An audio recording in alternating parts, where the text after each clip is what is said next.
Hello everyone. तो कैसे सभी लोग अच्छे होंगे, बढ़िया होंगे, मज़े में होंगे भाई। तो फिजिक्स का एक और unsold paper, BSc physics first year, university का नाम है इग्नू। और ये फिजिक्स का भाई फर्स्ट ईयर का पेपर है हमारा, और 2011 दिसंबर का ये पेपर है। ठीक है, 2011 दिसंबर का ये फिजिक्स का पेपर है इग्नू का, बीएससी का। तो चलिए जी स्टार्ट करते हैं हम इसको। ठीक है जी, स्टार्ट करते हैं भाई। तो इसमें टाइमिंग वही भाई 1.5 आवर्स की, मतलब 1.5 घंटे की रहेगी। Maximum marks 25। तो इसमें से भाई ऑल क्वेश्चंस आपको अटैम्प्ट करने हैं, और जो मार्क्स हैं भाई इनके आगे दिए हुए हैं। ठीक है, सिंपल कैलकुलेटर का आप यूज़ कर सकते हैं, और जो सिंबल्स हैं भाई, जैसे जी की वैल्यू हो गई आपके सामने, वो मतलब दी होगी क्वेश्चंस में। तो पार्ट एक, do any 5 of the following. इनमें से भाई 5 करने हैं, मतलब पहले में आपको 8 पार्ट दिए हुए हैं पहले क्वेश्चन में, उनमें से आपको 5 करने हैं। और भाई एक क्वेश्चन 3 मार्क्स का है। तो पहला है भाई, a particle of mass m is projected from point O with a velocity v0 at an angle theta with the horizontal, determine its position vector after time t। तो पार्टिकल मास m है, projected है भाई point o velocity v0 के साथ, और एक angle theta बनाता है हॉरिजॉन्टल के साथ। तो उसका पोजीशन वेक्टर डिफाइन करना है हमें टाइम t के बाद। तो लीनियर मोमेंटम और इम्पल्स में हमें अंतर बताना है भाई। दूसरे पार्ट में बताना है कि लेस डेंजरस क्यों होता है ये भाई, जब ये फॉल हो जाता है किस पे भाई, मेटर्स पे। ठीक है, then on a hard floor. ठीक है, तो ये हमारा सेकंड था इसमें। चलिए थर्ड देख लेती, ए स्प्रिंग। थर्ड पार्ट देख लीजिए इसका, a spring is governed by the force law इतना, determine the values of x at which the system is in equilibrium. ठीक है, एक्स की वैल्यू हमें डिफाइंड करनी है जहाँ पर सिस्टम क्या हो जाए भाई, इक्विलिब्रियम में हो जाए। डी ऑप्शन भाई, मतलब डी क्वेश्चन इसका। What are the conservative and non conservative forces, दोनों के एग्जाम्पल भी देने हैं। Give one example for each. Non conservative और कंजर्वेटिव फोर्स की डेफिनेशन निकली है और इनके एग्जाम्पल देने हैं। ई पार्ट इसका भाई, derive the expression for the acceleration of a particle in uniform circular motion using plane polar coordinate. Plane polar coordinates का यूज़ करते हुए नॉन यूनिफॉर्म सर्कुलर मोशन के लिए पार्टिकल का एक्सेलरेशन का एक्सप्रेशन डिराइव करना है। चलिए जी नेक्स्ट पार्ट की ओर चलते हैं हम लोग।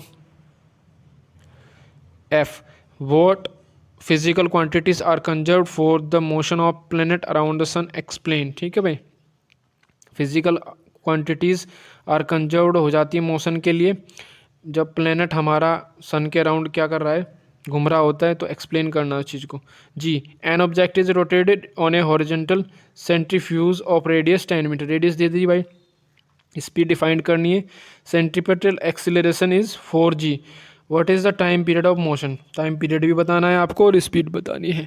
जी की वैल्यू आप लोग इतनी ले सकते हैं with the help of a diagram. इसका एच पार्ट भाई, यानी कि एच क्वेश्चन हमारा, with the help of a diagram show that tan theta L is equal sine theta C M cos theta C M plus gamma. Gamma is equals to v by v one dash, where theta L and theta C M, ठीक है, are the angles of scattering in the laboratory and centre of mass. Theta C M क्या है, centre of mass का हमारा angle है।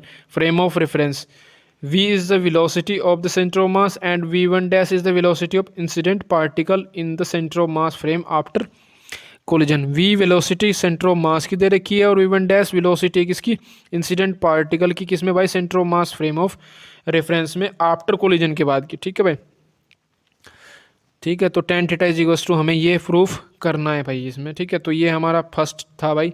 इसमें 5 question करने, 8 दिए हुए हैं। ठीक है, चलो भाई दूसरे में हमें 2 पार्ट्स करने, इनमें से 3 दिए होंगे।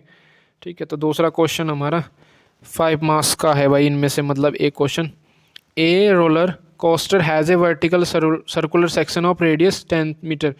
तो कोई रोलर कोस्टर है भाई हमारा जिसका वर्टिकल सर्कुलर सेक्शन का रेडियस कितना है, 10 metre. Determine the minimum speed of train if it is not to leave the track even at the top of the vertical circle. Draw the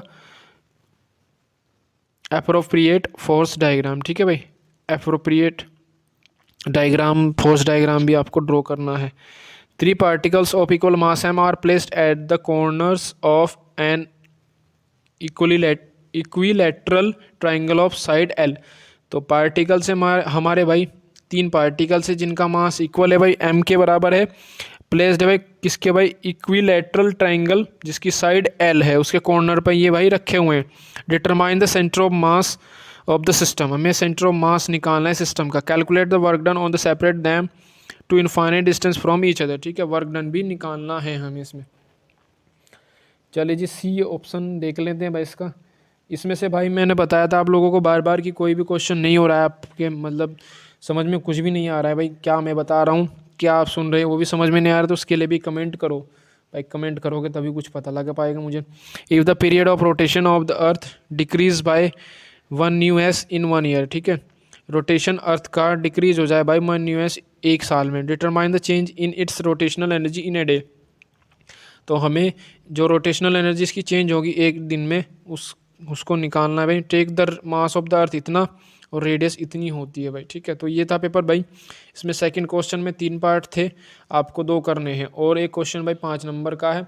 और फिर अगर हम ऊपर की ओर चलें, जो हमारा पहला पार्ट था भाई मतलब पहला क्वेश्चन था उसमें 8 पार्ट दिए हुए थे, इन्होंने 8 पार्ट दिए हुए थे जिसमें से आपको 5 करने थे और एक क्वेश्चन भाई हमारा 3 का था, ठीक है। तो 15 ये हो गए भाई और नीचे 10 मार्क्स के 2 क्वेश्चन हमें करने हैं, इसमें से दूसरे पार्ट में से 3 क्वेश्चन दिए हुए हैं। तो ये भाई आपको इन पेपर जो दिया हुआ है भाई पैटर्न पता लग जाएगा इससे, ठीक है, फर्स्ट ईयर में कि कैसे पेपर आते हैं हमारे एलिमेंट्री मैकेनिक्स के अंदर।